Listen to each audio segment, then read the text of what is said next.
हर हर महादेव। शिव पुराण की महान महिमा का वर्णन सुनने के लिए हमारे YouTube चैनल के साथ जुड़े रहें। साथ ही लाइक, शेयर एंड सब्सक्राइब जरूर करें। विदेश्वर संहिताएं 13वां अध्याय सदाचार, संध्या वंदन, प्रणव, गायत्री जाप एवं अग्निहोत्र की विधि तथा महिमा। ऋषियों ने कहा, सूत जी, आप हमें वह सदाचार सुनाइए जिससे विद्वान पुरुष पुण्य लोकों पर विजय पाता है। स्वर्ग प्रदान करने वाले धर्ममय तथा नरक को कष्ट देने वाले अधर्ममय आचारों का वर्णन कीजिए। सूत जी बोले, सदाचार का पालन करने वाला ही मनुष्य ब्राह्मण कहलाने का अधिकारी है। वेदों के अनुसार आचार का पालन करने वाले एवं वेद के अभ्यासी ब्राह्मण को विप्र कहते हैं। सदाचार, वेदाचार तथा विद्या गुणों से युक्त होने पर उसे द्विज कहते हैं। वेदों का कम आचार तथा कम अध्ययन करने वाले एवं राजा के पुरोहित अथवा सेवक ब्राह्मणों को क्षत्रिय ब्राह्मण कहते हैं। जो ब्राह्मण कृषि या वाणिज्य कर्म करने वाला है तथा ब्राह्मणोचित आचार का भी पालन करता है, वह वैश्य ब्राह्मण है तथा स्वयं खेत जोतने वाला शूद्र ब्राह्मण कहलाता है। जो दूसरों के दोष देखने वाला तथा परद्रोही है, उसे चांडाल द्विज कहते हैं। क्षत्रियों में जो पृथ्वी का पालन करता है वह राजा है तथा अन्य मनुष्य राजत्वहीन क्षत्रिय माने जाते हैं। जो धान्य आदि वस्तुओं का क्रय विक्रय करता है वह वैश्य कहलाता है। दूसरों को वाणिक कहते हैं। जो ब्राह्मण क्षत्रियों और वैश्यों की सेवा में लगा रहता है शूद्र कहलाता है। जो शूद्र हल जोतता है उसे वृश्य समझना चाहिए। इन सभी वर्णों के मनुष्य को चाहिए कि वह ब्रह्मा मुहूर्त में उठकर पूर्व की ओर मुख करके देवताओं का, धर्म का, अर्थ का, उसकी प्राप्ति के लिए उठाए जाने वाले क्लेशों का तथा आय और व्यय का चिंतन करें।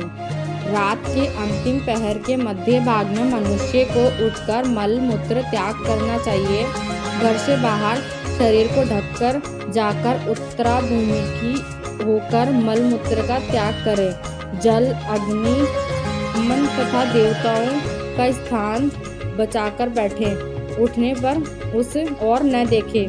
हाथ पैरों की शुद्धि करके 8 बार कूला करें। किसी वृक्ष के पत्ते से दातुन करें। दातुन करते समय तर्जनी उंगली का उपयोग नहीं करें। तदंतर जल संबंधी देवताओं को नमस्कार कर मंत्र पाठ करते हुए जलाशय में स्नान करें। यदि कंठ तक या कमर तक पानी में खड़े होने की शक्ति न हो तो घुटने तक जल में खड़े होकर ऊपर जल छिड़ककर मंत्रोच्चारण करते हुए स्नान कर तर्पण करें। इसके उपरांत वस्त्र धारण कर उत्तरीय भी धारण करें। नदी अथवा तीर्थ में स्नान करने पर उतारे हुए वस्त्र वहां न धोएं। उसे किसी कुएं, बावड़ी अथवा घर ले जाकर धोएं। कपड़ों को निचोड़ने से जो जल गिरता है वह एक श्रेणी के पितरों की तृप्ति के लिए होता है। इसके बाद जाबाली उपनिषेध में बताए गए मंत्र से भस्म लेकर लगाएं। इस विधि का पालन करने से पूर्व यदि भस्म गिर जाए तो गिरने वाला मनुष्य नरक में जाता है। आपोहिष्टा मंत्र से पाप शांति के लिए सिर पर जल छिड़ककर यशस क्षाय मंत्र पढ़कर पैर पर जल छिड़के। आपोहिष्टा में 3 त्रिचाएं हैं। पहली त्रिचा का पाठ कर पैर, मस्तक और हृदय में जल छिड़कें। दूसरी त्रिचा का पाठ कर मस्तक, हृदय और पैर पर जल छिड़के और तीसरी त्रिचा का पाठ करके हृदय, मस्तक और पैर पर जल छिड़के। इस प्रकार के स्नान को मंत्र स्नान कहते हैं। किसी अपवित्र वस्तु के स्पर्श हो जाने पर, स्वास्थ्य ठीक न रहने पर, यात्रा में या जल उपलब्ध न होने की दशा में मंत्र स्नान करना चाहिए। प्रातः काल की संध्योपासना में गायत्री मंत्र का जाप करके 3 बार सूर्य को अर्घ्य दे। मध्याह्न में गायत्री मंत्र का उच्चारण कर सूर्य को एक अर्घ्य देना चाहिए। सायंकाल में पश्चिम की ओर मुख करके पृथ्वी पर ही सूर्य को अर्घ्य दे। सायंकाल में सूर्य अस्त से 2 घड़ी पहले की गई संध्या का कोई महत्व नहीं होता। ठीक समय पर ही संध्या करनी चाहिए। यदि संध्योपासना किए बिना एक दिन बीत जाए तो उसके प्रायश्चित हेतु अगली संध्या के समय 100 गायत्री मंत्र का जाप करें। 10 दिन छूटने पर 1 लाख तथा 1 माह छूटने पर अपना उपनयन संस्कार कराएं। अर्थ सिद्धि के लिए ईश, गौरी, कार्तिकेय, विष्णु, ब्रह्मा, चंद्रमा और यम एवं अन्य देवताओं का शुद्ध जल से तर्पण करें। तीर्थ के दक्षिण में मंत्रालय में, देवालय में अथवा घर में आसन पर बैठकर अपनी बुद्धि को स्थिर कर देवताओं को नमस्कार करें। प्रणव मंत्र का जाप करने के पश्चात गायत्री मंत्र का जाप करें। प्रणव के ए, ऊ और मैं तीनों अक्षर में जीव और ब्रह्मा की एकता का प्रतिपादन होता है। अतः प्रणव मंत्र का जाप करते समय मन में यह भावना होनी चाहिए कि हम तीनों लोकों की सृष्टि करने वाले ब्रह्मा, पालन करने वाले विष्णु तथा संहार करने वाले रुद्र की उपासना कर रहे हैं। यह ब्रह्मा स्वरूप ओंकार हमारी कर्मेंद्रियों, ज्ञानेंद्रियों, मन की वृत्तियों तथा बुद्धि वृत्तियों को सदा भोग और मोक्ष प्रदान करने वाले धर्म एवं ज्ञान की ओर प्रेरित करते हैं। जो मनुष्य प्रणव मंत्र के अर्थ का चिंतन करते हुए इसका जाप करते हैं वे निश्चय ही ब्रह्मा को प्राप्त करते हैं, तथा जो मनुष्य बिना अर्थ जाने प्रणव मंत्र का जाप करते हैं उनको ब्रह्मत्व की पूर्ति होती है। इस हेतु श्रेष्ठ ब्राह्मण को प्रतिदिन प्रातःकाल 1 सहस्त्र गायत्री मंत्र का जाप करना चाहिए। मध्याह्न में 100 बार तथा साय 28 बार जाप करें। अन्य वर्णों के मनुष्य को सामर्थ्य के अनुसार जाप करना चाहिए। हमारे शरीर के भीतर मूलाधार, स्वादिष्ठान, मणिपुर, अनाहत, आज्ञा और सहस्त्र नामक 6 चक्र हैं। इन चक्रों में क्रमश विदेश्वर, ब्रह्मा, विष्णु, ईश, जीवात्मा और परमेश्वर स्थित है। सद्भावना पूर्वक श्रास के साथ 100 का जाप कर सहस्त्र बार किया गया जाप ब्रह्मलोक प्रदान करने वाला है। 100 बार किए इस जाप से इंद्र पद की प्राप्ति होती है। आत्मरक्षा के लिए जो मनुष्य अल्प मात्रा में इसका जाप करता है वह ब्राह्मण कुल में जन्म लेता है। 12 लाख गायत्री का जाप करने वाला मनुष्य ब्राह्मण कहा जाता है। जिस ब्राह्मण ने 1 लाख गायत्री का जाप न किया हो उसे वैदिक कार्यों में न लगाएं। यदि एक दिन उल्लंघन हो जाए तो अगले दिन उसके बदले में उतने अधिक मंत्रों का जाप करना चाहिए।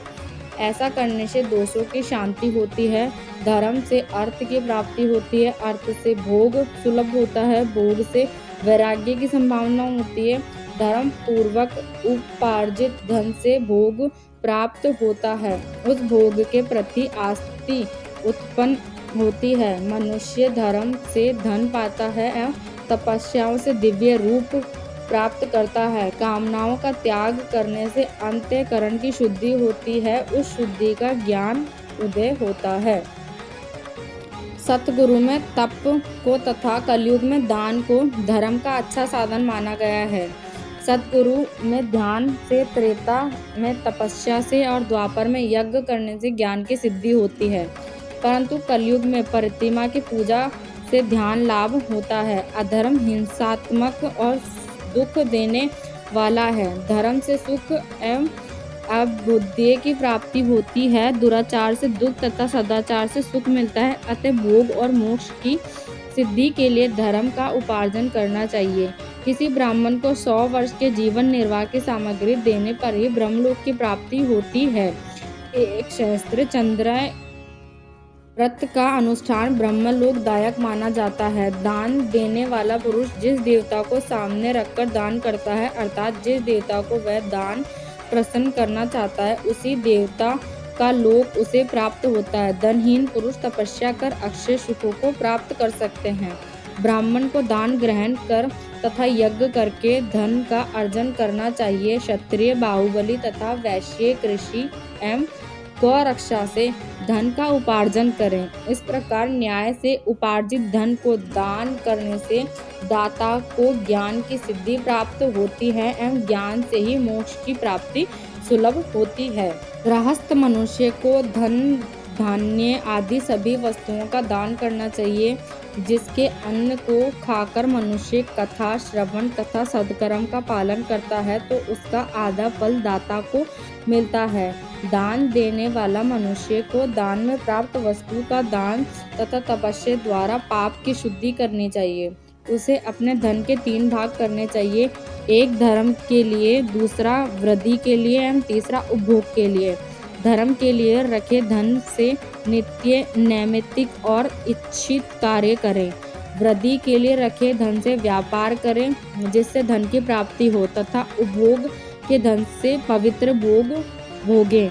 खेती से प्राप्त धन का 10वां भाग दान कर दें, इससे पाप की शुद्धि होती है। वृद्धि के लिए किए गए व्यापार से प्राप्त धन का 6वां भाग दान देना चाहिए। विद्वान को चाहिए कि वह दूसरों के दोषों का बखान न करें। ब्राह्मण भी दोषवश दूसरों के सुने या देखे हुए छिद्र को कभी प्रकट न करें। विद्वान पुरुष ऐसी बातें न कहें जो समस्त प्राणियों के हृदयों में रोष पैदा करने वाली हो। दोनों संध्याओं के समय अग्नि को विधि पूर्वक दी हुई आहुति से संतुष्ट करें। चावल, धान्य, घी, फल, कंद तथा हविष्य के द्वारा इस थाली पाक बनाए तथा यथोचित रीति से सूर्य और अग्नि को अर्पित करें। यदि दोनों समय अग्निहोत्र करने से असमर्थ हो तो संध्या के समय जाप और सूर्य की वंदना कर लें। आत्मज्ञान की इच्छा रखने वाले तथा धनी पुरुषों को इसी प्रकार उपासना करनी चाहिए। जो मनुष्य सदा ब्रह्म यज्ञ करते हैं, देवताओं की पूजा, अग्नि पूजा और गुरु पूजा प्रतिदिन करते हैं तथा ब्राह्मणों को भोजन तथा दक्षिणा देते हैं, वह स्वर्ग लोक के भागी होते हैं। शिव पुराण की आगे की महिमा सुनने के लिए हमारे चैनल से जुड़े रहें।